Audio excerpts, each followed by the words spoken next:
خداوند کے زندہ اور پاک کلام میں سے احبار کی کتاب اس کا 7واں باب۔ اور جرم کی قربانی کے بارے میں شرع یہ ہے، وہ نہایت مقدس ہے۔ جس جگہ سوختنی قربانی کے جانور کو ذبح کرتے ہیں، وہیں وہ جرم کی قربانی کے جانور کو بھی ذبح کریں، اور وہ اس کے خون کو مذبح کے گرد گرد چھڑکے، اور وہ اس کی سب چربی کو چڑھائے، یعنی اس کی موٹی دم کو اور اس چربی کو جس سے انتڑیاں ڈھکی رہتی ہیں، اور دونوں گردے اور ان کے اوپر کی چربی جو کمر کے پاس رہتی ہے، اور جگر پر کی جھلی گردوں سمیت ان سب کو وہ الگ کرے، اور کاہن ان کو مذبح پر خداوند کے حضور آتشین قربانی کے طور پر جلائے۔ یہ جرم کی قربانی ہے۔ اور کاہنوں میں سے ہر مرد اسے کھائے اور کسی پاک جگہ میں اسے کھائیں، وہ نہایت پاک ہے۔ جرم کی قربانی ویسی ہی ہے جیسی خطا کی قربانی ہے، اور ان کے لیے ایک ہی شرع ہے، اور انہیں وہی کاہن لے جو ان سے کفارہ دیتا ہے۔ اور جو کاہن کسی شخص کی طرف سے سوختنی قربانی گزرانتا ہے، وہی کاہن اس سوختنی قربانی کی کھال کو جو اس نے گزرانی اپنے واسطے لے لے۔ اور ہر ایک نظر کی قربانی جو تنور میں پکائی جائے، اور وہ بھی جو کڑاہی میں تیار کی جائے، اور توے کی پکی ہوئی بھی اسی کاہن کی ہے جو اسے گزرانے۔ اور ہر ایک نظر کی قربانی، خواہ اس میں تیل ملا ہوا ہو یا وہ خشک ہو، برابر برابر ہارون کے سب بیٹوں کے لیے ہو۔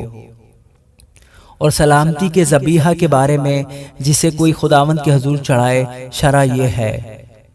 کہ وہ اگر شکرانے کے طور پر اسے چڑھائے تو وہ شکرانے کے ذبیحہ کے ساتھ تیل ملے ہوئے بے خمیری کلچے اور تیل چپڑی ہوئی بے خمیری چپاتیاں اور تیل ملے ہوئے میدا کے تر کلچے بھی گزرانے۔ اور سلامتی کے ذبیحہ کی قربانی کے ساتھ جو شکرانے کے لیے ہوگی، وہ خمیری روٹی کے گردے اپنے چڑھاوے پر گزرانے، اور ہر چڑھاوے میں سے وہ ایک کو لے کر اسے خداوند کے روبرو ہلانے کی قربانی کے طور پر چڑھائے، اور یہ اس کاہن کا ہو جو سلامتی کے ذبیحہ کا خون چھڑکتا ہے۔ اور سلامتی کے ذبیحوں کی اس قربانی کا گوشت جو اس کی طرف سے شکرانے کے طور پر ہوگی، قربانی چڑھانے کے دن ہی کھا لیا جائے، وہ اس میں سے کچھ صبح تک باقی نہ چھوڑے۔ پر اگر اس کے چڑھاوے کی قربانی منت یا رضا کا ہدیہ ہو تو وہ اس دن کھائی جائے جس دن وہ اپنی قربانی گزرانے، اور جو کچھ اس میں سے بچ رہے وہ دوسرے دن کھایا جائے۔ پر جو کچھ اس قربانی کے گوشت میں سے تیسرے دن تک رہ جائے وہ آگ میں جلا دیا جائے۔ اور اس کی سلامتی کے ذبیحوں کی قربانی کے گوشت میں سے اگر کچھ تیسرے دن کھایا جائے تو وہ منظور نہ ہوگا، اور نہ اس کا ثواب قربانی دینے والے کی طرف منسوب ہوگا، بلکہ یہ مکروہ بات ہوگی، اور جو اس میں سے کھائے اس کا گناہ اسی کے سر لگے گا۔ اور جو گوشت کسی ناپاک چیز سے چھو جائے کھایا نہ جائے، وہ آگ میں جلایا جائے، اور ذبیحہ کے گوشت کو جو پاک ہے وہ تو کھائے۔ لیکن جو شخص نجاست کی حالت میں خداوند کی سلامتی کے ذبیحہ کا گوشت کھائے، وہ اپنے لوگوں میں سے کاٹ ڈالا جائے۔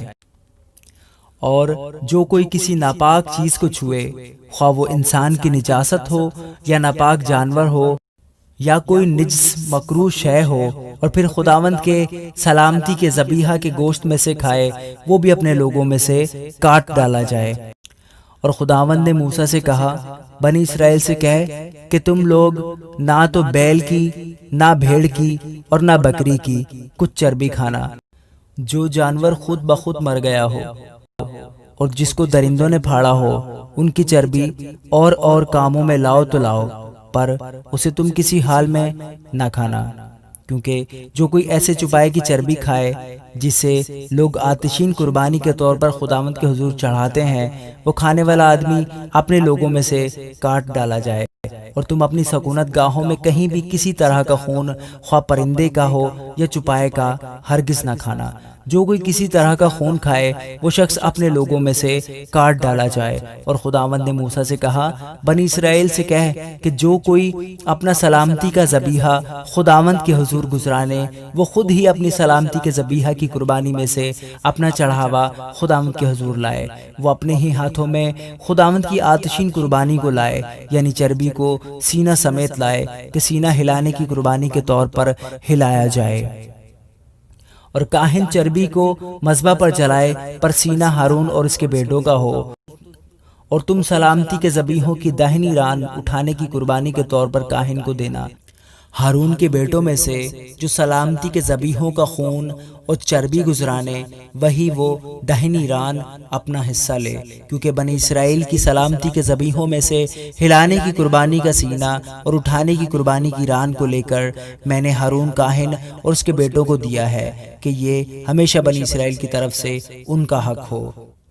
یہ خداوند کی آتشین قربانیوں میں سے ہارون کے ممسوح ہونے کا اور اس کے بیٹوں کے ممسوح ہونے کا حصہ ہے، جو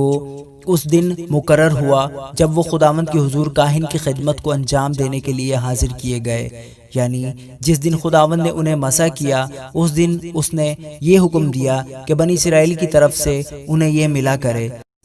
سو ان کی نسل در نسل یہ ان کا حق رہے گا۔ سو ختنی قربانی اور نظر کی قربانی اور خطا کی قربانی اور جرم کی قربانی اور تخصیص اور سلامتی کے ذبیحہ کے بارے میں شرع یہ ہے،